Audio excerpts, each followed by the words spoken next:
আজকের ক্লাসে আমরা পদার্থবিদ্যা থেকে দ্বিতীয় চ্যাপ্টারটি করবো। আমরা অলরেডি প্রথম চ্যাপ্টার করে নিয়েছি, ঠিক আছে।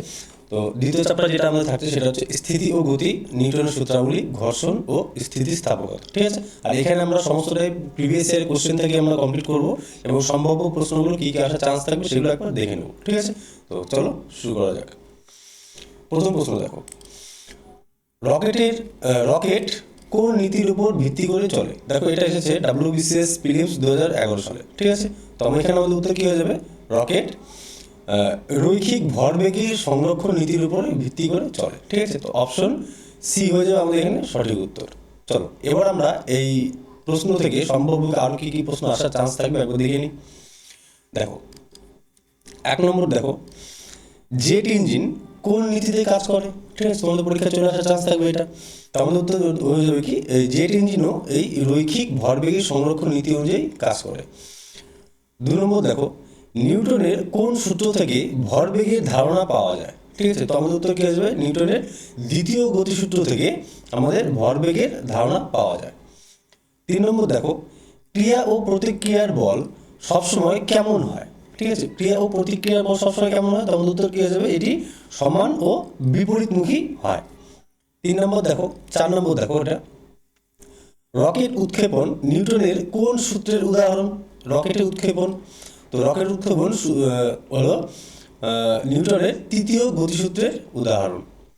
5 নম্বর, দেখো ভরবেগের একক কী? ঠিক আছে, তোমরা পরীক্ষা আসার চান্স থাকবে এটা। তো ভরবেগের একক কী? তো আমাদের উত্তর হবে কি, কেজি মিটার পার সেকেন্ড, ঠিক আছে। কেজি মিটার পার সেকেন্ড হলো ভরবেগের একক। চলো নেক্সট দেখো 2 নম্বর, চলন্ত বাস হঠাৎ থামলে যাত্রীরা সামনের দিকে ঝুঁকে পড়ে, এটা কিসের উদাহরণ? দেখো এটা এসেছে WP কনস্টেবল 2013 সালে, ঠিক আছে। তো এখানে আমাদের উত্তর কি হয়ে যাবে?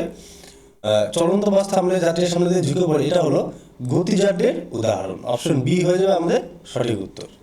চলো এবার আমরা কিছু সম্ভাব্য প্রশ্ন দেখে নিই। স্থির বাস হঠাৎ চলতে শুরু করলে তখন যাত্রীরা পেছন দিকে হেলে পড়ে, ঠিক আছে। তো এটা কিসের উদাহরণ? এটা যদি হয় সেটা হলো স্থিতিজাড্যের উদাহরণ। 2 নম্বর, দেখো জাড্যের ধারণা নিউটনের কোন সূত্র থেকে পাওয়া যায়? তো আমাদের উত্তর কী হয়ে যাবে? জাড্যের ধারণা পাওয়া যায় নিউটনের প্রথম গতিসূত্র থেকে। 3 নম্বর, দেখো বস্তুর জাড্য ধর্ম কিসের উপর নির্ভর করে? তো বস্তুর জাড্য ধর্ম নির্ভর করে বস্তুর ভরের উপর। 4 নম্বর, দেখো বলের সংজ্ঞা কোন সূত্র থেকে পাওয়া যায়? তো বলের সংজ্ঞা পাওয়া যায় নিউটনের প্রথম সূত্র থেকে। 5 নম্বর, দেখো ঘর্ষণ বল গতির কোন দিকে কাজ করে? তো ঘর্ষণ বল গতির বিপরীত দিকে সবসময় কাজ করে। এখান থেকে এই কটা প্রশ্ন তোমাদের অতিরিক্ত একটু দেখে নিতে হবে।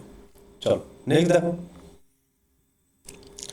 3 নম্বর, নিউটনের দ্বিতীয় গতিসূত্র থেকে আমরা কিসের পরিমাপ পাই? দেখো এটা এসেছে PSC ক্লাসশিপ 2007 সালে, ঠিক আছে। তো নিউটনের দ্বিতীয় গতিসূত্র থেকে আমরা কিসের পরিমাপ পাই? তো আমাদের উত্তর কী হয়ে যাবে?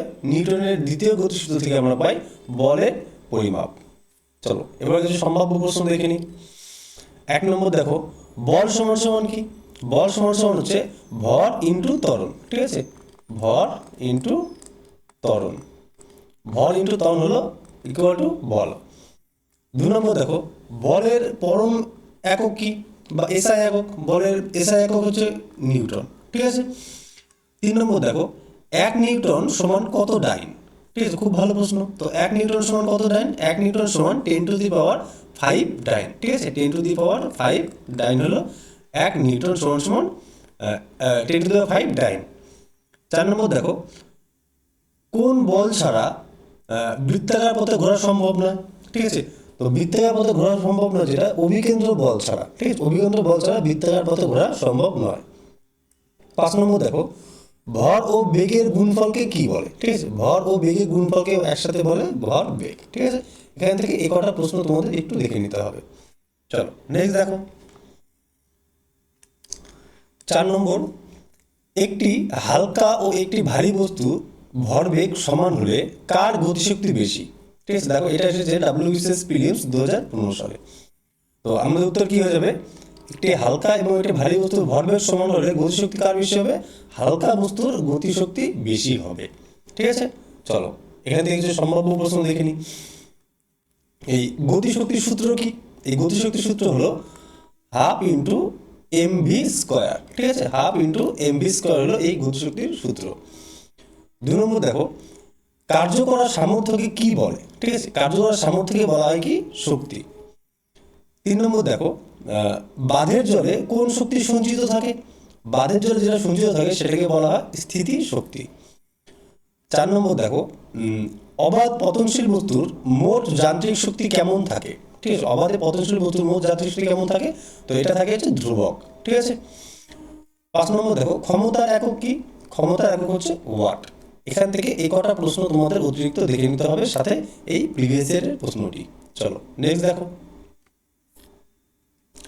5 নম্বর দেখো, বন্দুক থেকে গুলি ছুড়লে বন্দুকটি পেছন দিকে ধাক্কা দেয় কেন? দেখো এটা এসেছে কেপি কনস্টেবল 2023 সালে এই প্রশ্নটি এসেছে, ঠিক আছে। তো এখানে আমাদের উত্তর কী হয়ে যাবে? এটি নিউটনের দ্বিতীয় গতিসূত্র থেকে এই বিষয়টি আমরা বুঝতে পারি, ঠিক আছে। চলো এখান থেকে সম্ভাব্য কিছু প্রশ্ন দেখে নিই। নৌকা থেকে তীরে লাফ দিলে নৌকাটি পিছিয়ে যায় কেন? ঠিক আছে, তো এটা কিসের জন্য হয়? এটা হচ্ছে নিউটনের তৃতীয় গতিসূত্র অনুযায়ী হয় ক্রিয়া প্রতিক্রিয়া বল, ঠিক আছে। 2 নম্বর দেখো, ক্রিয়া ও প্রতিক্রিয়া বল কি একই বস্তুর উপর কাজ করে? না, ক্রিয়া ও প্রতিক্রিয়া বল সবসময় কি ভিন্ন বস্তুর উপর কাজ করে, ঠিক আছে। 3 নম্বর দেখো, ঘর্ষণহীন তলে হাঁটা যায় না কেন? ঠিক আছে, তো আমাদের উত্তর কি হয়ে যাবে? এখানে প্রতিক্রিয়া বল পাওয়া যায় না বলে ঘর্ষণহীন তলে হাঁটা যায় না। 4 নম্বর দেখো, পাখির আকাশে ওড়া নিউটনের কোন সূত্রের প্রয়োগ? ঠিক আছে, তো পাখির আকাশে ওড়া এটি হলো নিউটনের তৃতীয় সূত্রের প্রয়োগ। 5 নম্বর দেখো, স্থির অবস্থা থেকে বন্দুকের পেছনের বেগকে কি বলে? ঠিক আছে, স্থির অবস্থা থেকে বন্দুকের পেছনের বেগকে বলা হয় যেটা, সেটা হলো প্রতিক্ষেপ বেগ, ঠিক আছে। এখান থেকে এই কটা প্রশ্ন তোমাদের দেখতে হবে, আর সাথে এটাও প্রিভিয়াস এর প্রশ্ন যেটা রয়েছে। চলো নেক্সট দেখো। 6 নম্বর দেখো, ত্বরণ কি ধরনের রাশি? দেখো এটা এসেছে WPSI 2018 সালে এই প্রশ্নটি এসেছে, ঠিক আছে। তো ত্বরণ কি ধরনের রাশি? তো আমাদের উত্তর কি হয়ে যাবে? ত্বরণ হলো একটি ভেক্টর রাশি, ঠিক আছে। অপশন বি হয়ে যাবে সঠিক উত্তর, ত্বরণ একটি ভেক্টর রাশি। চলো এবার কিছু সম্ভাব্য প্রশ্ন দেখে নিই। বেগের পরিবর্তনের হারকে কি বলে? ঠিক আছে, তো বেগের পরিবর্তনের হারকেই বলা হয় কি? ত্বরণ বলা হয়। 2 নম্বর দেখো, সমবেগে চলন্ত বস্তুর ত্বরণ কত? ঠিক আছে, তো সমবেগে যদি হয় চলন্ত বস্তুর ত্বরণ তখন হয়ে যাবে কি? 0। ঋণাত্মক ত্বরণকে কি বলা হয়?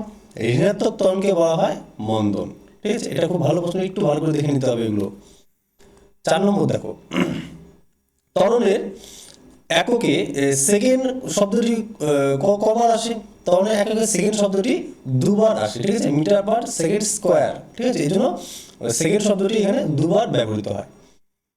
তো অভিকর্ষ স্তরের মান কোথায় সবচেয়ে বেশি? ঠিক আছে, অভিকর্ষ স্তরের মান সবচেয়ে বেশি হয় কোথায়? মেরু অঞ্চলে। এখান থেকে এই কটা প্রশ্ন তোমাদের দেখতে হবে। চলো নেক্সট দেখো। 7 নম্বর দেখো, সময়ের সাপেক্ষে স্মরণের পরিবর্তনের হারকে কি বলা হয়? দেখো এটা এসেছে মিসলেনিয়াস প্রিলিমস 2012 সালে, ঠিক আছে। চলো এবার আমরা দেখি সঠিক উত্তর কি এটা। তো সময়ের সাপেক্ষে স্মরণের পরিবর্তনের হারকে কি বলা হয়? বেগ বলা হয়। চলো এবার কিছু সম্ভাব্য প্রশ্ন দেখে নিই। স্মরণ কি ধরনের রাশি? তো স্মরণ হলো একটি ভেক্টর রাশি। দ্রুতি ও বেগের মধ্যে কোনটি স্কেলার? ঠিক আছে, তো স্কেলার হচ্ছে কি? দ্রুতি হলো একটি স্কেলার রাশি এবং বেগ একটি কি? ভেক্টর রাশি। 3 নম্বর দেখো, অতিক্রান্ত দূরত্ব শূন্য না হলেও স্মরণ কি শূন্য হতে পারে? হ্যাঁ, অতিক্রান্ত দূরত্ব শূন্য না হলেও স্মরণ শূন্য হতে পারে। 4 নম্বর দেখো, একক সময়ে অতিক্রান্ত দূরত্বকে কি বলে? তো একক সময়ে অতিক্রান্ত দূরত্বকে বলা হয় কি? দ্রুতি বলা হয়। 5 নম্বর দেখো, বৃত্তাকার পথে একবার ঘুরে এলে স্মরণ কত হবে? ঠিক আছে, তো এরকম একটা বৃত্তাকার পথ, বৃত্তাকার পথে একবার ঘুরে এসে আবার যদি সে জায়গায় চলে আসে তাহলে স্মরণ হয়ে যাবে কি? 0, ঠিক আছে। তো এখান থেকে এই অতিরিক্ত এই কটা প্রশ্ন তোমাদের দেখতে হবে।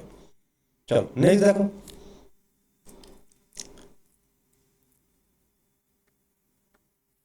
8 নম্বর দেখো, দুধ থেকে ক্রিম আলাদা করা হয় কোন বলের সাহায্যে? দেখো এটা এসেছে WP কনস্টেবল 2019 সালে, ঠিক আছে? তো দুধ থেকে ক্রিম আলাদা করা হয় কোন বলের সাহায্যে? তো আমাদের উত্তর কি হয়ে যাবে? এটি অপকেন্দ্র বলের সাহায্যে এটি দুধ থেকে ক্রিম আলাদা করা হয়। চলো এবার কিছু সম্ভাব্য প্রশ্ন দেখে নিই। অপকেন্দ্র বলকে কি ধরনের বল বলা হয়? ঠিক আছে, এই অপকেন্দ্র বলকে বলা হয় ছদ্ম বল। 2 নম্বর দেখো, ওয়াশিং মেশিনের ড্রায়ার কোন নীতিতে কাজ করে? ঠিক আছে, এই ওয়াশিং মেশিনের ড্রায়ার কাজ করে এই অপকেন্দ্র বলের নীতিতে। 3 নম্বর দেখো, অপকেন্দ্র বলের অভিমুখ কোন দিকে থাকে? তো অপকেন্দ্র বলের অভিমুখ সবসময় কেন্দ্রের বাইরের দিকে থাকে। 4 নম্বর দেখো, অভিকেন্দ্র বলের অভিমুখ কোন দিকে থাকে? অভিকেন্দ্র বলের অভিমুখ হচ্ছে কেন্দ্রের দিকে থাকে। ঠিক আছে, তো অভিকেন্দ্র বলের মুখ কেন্দ্রের দিকে আর অপকেন্দ্র বলের মুখ বাইরের দিকে থাকে। ঠিক আছে। 5 নম্বর দেখো, গ্রহগুলো সূর্যের চারদিকে ঘোরা কোন বলের কারণে? তো গ্রহগুলো সূর্যের চারদিকে ঘোরে এই মহাকর্ষ বা অভিকেন্দ্র বলের কারণে গ্রহগুলো সূর্যের চারদিকে ঘোরে। ঠিক আছে, তো এই অপকেন্দ্র বল সম্পর্কিত এই কটা প্রশ্ন তোমাদের দেখে নিতে হবে। চলো নেক্সট দেখো, 9 নম্বর দেখো, নিউটনের প্রথম গতিসূত্রটি অন্য কি নামে পরিচিত? দেখো এটা এসেছে WBCS 2009 সালে। ঠিক আছে, চলো, তো নিউটনের প্রথম গতিসূত্রটি অন্য কি নামে পরিচিত? সেটা হচ্ছে জাড্ডের সূত্র নামে পরিচিত। চলো এবার কিছু সম্ভাব্য প্রশ্ন দেখে নিই। এই জাড্ড কয় প্রকার? এই জাড্ড হলো 2 প্রকার, একটা স্থিতিজাড্য আর একটা গতিজাড্য। 2 নম্বর দেখো, বাইরে থেকে বল প্রয়োগ না করলে স্থির বস্তু চিরকাল স্থির থাকে। ঠিক আছে, এটি কার উক্তি? তো এটি হলো নিউটনের উক্তি। 3 নম্বর দেখো, বলের গুণগত সংজ্ঞা কোন সূত্র দেয়? ঠিক আছে, বলের গুণগত সংজ্ঞা দেয় নিউটনের প্রথম গতিসূত্র। 4 নম্বর দেখো, বলের গাণিতিক রূপ পাওয়া যায় কোন সূত্র থেকে? তো বলের গাণিতিক রূপ পাওয়া যায় দ্বিতীয় সূত্র থেকে। ঠিক আছে, এখানে তোমাদের একটু কনফিউশন মনে হতে পারে, একটু ভালো করে দেখে নেবে যে গুণগত সংজ্ঞা যদি বলে তখন আমাদের উত্তর হবে কি প্রথম সূত্র, এবং গাণিতিক রূপ বলের সেটা হচ্ছে দ্বিতীয় গতিসূত্র। ঠিক আছে। 5 নম্বর দেখো, জাড্য ধর্মের পরিমাপ কি? তো এই জাড্য ধর্মের পরিমাপ হলো ভর। ঠিক আছে, তো এখান থেকে এই কটা প্রশ্ন তোমাদের একটু ভালো করে দেখে নিতে হবে। চলো নেক্সট দেখো,